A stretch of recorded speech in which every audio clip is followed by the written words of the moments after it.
மருது பாண்டியர்களின் போர் பயிற்சி தளமான பல்வேறு வரலாற்று சிறப்புகளை கொண்ட சங்கரபதி கோட்டையின் தற்போதைய நிலை குறித்து விவரிக்கிறது இந்த செய்தி தொகுப்பு. சிவகங்கை மாவட்டம் காரைக்குடியில் இருந்து தேவக்கோட்டை செல்லும் நெடுஞ்சாலை அருகே வனத்துறைக்கு சொந்தமான பகுதியில் அமைந்துள்ளது 300 ஆண்டு பழமையான சங்கரபதி கோட்டை. ஆங்கிலேயர்களை எதிர்த்து போரிட்டு இழந்த ராஜ்யத்தை மீட்ட மருது பாண்டியர்களின் போர் பயிற்சி தளமாகவும் திகழ்ந்தது.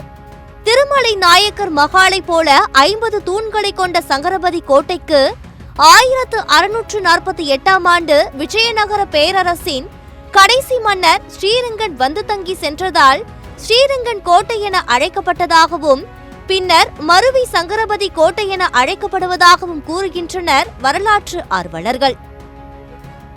இந்த கோட்டையானது 1648ஆம் ஆண்டு ஸ்ரீரங்கன் என்கின்ற விஜயநகரத்தினுடைய கடைசி மன்னன் 3ஆம் கடைசி ரங்கனானது தங்கியதாக ஒரு வரலாற்று செய்தி சொல்லப்படுகிறது. அந்த ஸ்ரீரங்கன் அவர் மாத்திரமல்ல, அவர் குடும்பத்தார்கள் அத்தனை பேருமே அந்த கோட்டைக்குள் தங்கியிருந்து ராமேஸ்வரம் போய் மறுபடியும் திரும்புகிறார்கள் தனது ஊருக்கு.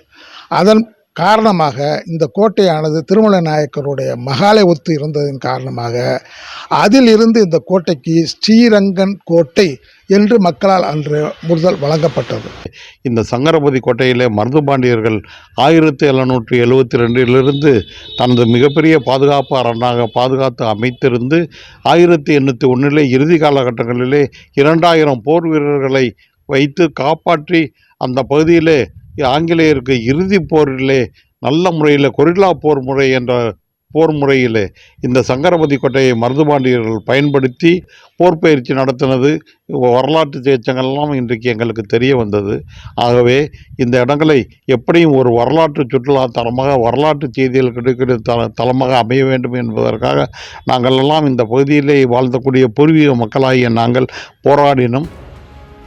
இத்தகைய வரலாற்று சிறப்புகளை கொண்ட இக்கோட்டை சிதிலமடைந்து புதர்மண்டி சமூக விரோதிகளின் கூடாரமாக மாறியதை தொடர்ந்து கோட்டையை புனரமைக்க வேண்டும் என்று வரலாற்று ஆர்வலர்களும் சமூக ஆர்வலர்களும் நீண்ட நாட்களாக கோரிக்கை விடுத்து வந்தனர்.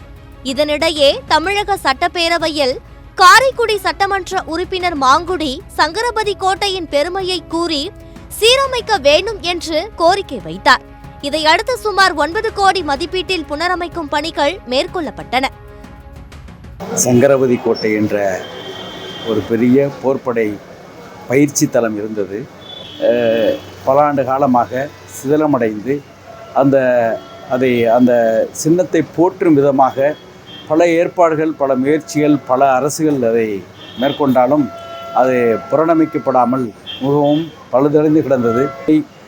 அழியாமல் இந்த உலகுக்கு தெரிவிக்க வேண்டும், இந்த உலகுக்கு அடையாளம் காண வேண்டும் என்ற ஒரு நல்ல நோக்கத்தோடு உடனடியாக 9 கோடி ரூபாய் இதற்காக ஒதுக்கீடு செய்து புறணமைக்க கொடுத்திருக்கின்றார்கள்.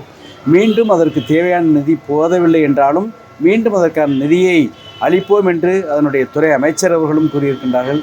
ஆகவே பொதுமக்களின் கோரிக்கையையும் என்னுடைய கோரிக்கையும் ஏற்று இதை சுற்றுலாத்தலமாக மாண்புமிகு தமிழக முதல்வர்கள் அறிவிக்க வேண்டும். தற்போது சங்கரபதி கோட்டையை மீட்டெடுக்க தமிழக அரசு புனரமைப்பு பணிகளை தொடங்கியிருந்தாலும் பழமை மாறாமல் நவீன யுக்திகளை கையாண்டு கலைநயத்துடன் சீரமைப்பு பணியினை மேற்கொள்ள வேண்டும் என்பதே சமூக ஆர்வலர்களின் கோரிக்கையாக உள்ளது. எங்களுடைய நோக்கம் ஒரு சரித்திரம் வரலாற்று சம்பவங்கள் நிகழ்ந்த இடத்தில் பழைய பண்பாட்டு கூறுகள் மறைந்து விடாமல் வரும் தலைமுறையினருக்கும் வரலாற்று ஆய்வாளர்களுக்கும் சமூக ஆர்வலர்களுக்கும் கலை பண்பாட்டு ஆர்வலர்களுக்கும் தெரிந்து கொள்ளும் விதமாக அதனுடைய உண்மைத்தன்மை மறைந்து விடாமல் நவீனத்தோடு அதை பிரதிபலிக்கும் வகையில் இந்த கோட்டையை புனரமைக்கப்பட வேண்டும் என வேண்டுகிறேன். பல்வேறு சிறப்புகளை கொண்ட இந்த சங்கரபதி கோட்டையின் புனரமைப்பு பணி நிறைவடையும் போது தங்கள் பகுதி சிறந்த சுற்றுலா தலமாக மாறுவதோடு பலருக்கும் வேலைவாய்ப்பு கிடைக்கும் என்று கூறுகின்றனர் மக்கள் பிரதிநிதிகள். இந்த சங்கரபதி கோட்டையானது வரலாற்று சிறப்பு மிக்கது. 1785 1801 வரை போர் பயிற்சி, கொரில்லா போர் அனைத்தும் இந்த இடத்துல நடந்தது. இந்த சங்கரபதி கோட்டையிலிருந்து மதுரைக்கு சுரங்கப்பாதை இருக்கின்றது. இந்த சிறந்த சுதந்திர போராட்ட வீரர்கள் அனைவரையுமே தங்க முதல்வர் தமிழக தலைவர் அவர்கள் பெருமைப்படுத்தி கொண்டிருக்கிறார்கள். அந்த பகுதி மாமன்னர்கள் மருதுபாண்டியர் காலத்தில் போர்ப்படை பயிற்சி தளமாக இருந்துள்ளது. இங்கு பயிற்சியில் மேற்கொண்டுதான் இழந்த ஆட்சியை மீண்டும் கைப்பற்றிய வரலாறு நடந்தது. இந்திய வரலாற்றிலேயே ஆங்கிலேயர்களிடம் இழந்த ஆட்சியை மீட்டது நமது சிவகங்கை மண் மட்டும்தான். அது திறப்பு விழா காணும் பொழுது இந்த பகுதியினுடைய சுதந்திர போராட்டத்தினுடைய வரலாற்றை மக்கள் மத்தியிலே விரிவாக கொண்டு செல்லும். வரலாற்று சிறப்புமிக்க இந்த சங்கரபதி கோட்டை 9 கோடி ரூபா செலவில் தமிழக அரசு மீட்டெடுக்கும் முயற்சியில் ஈடுபட்டு வர்றாங்க. இந்த பணி நிறைவடையும் போது இதனை காண்பதற்காக சுற்றுலா பயணிகளும் வரலாற்று ஆர்வலர்களும் ரொம்ப ஆர்வமாக உள்ளனர். சத்தியம் செய்திகளுக்காக சிவகங்கை மாவட்டம் அமராவதி புதூரிலிருந்து ரா பாஸ்கரவேலு.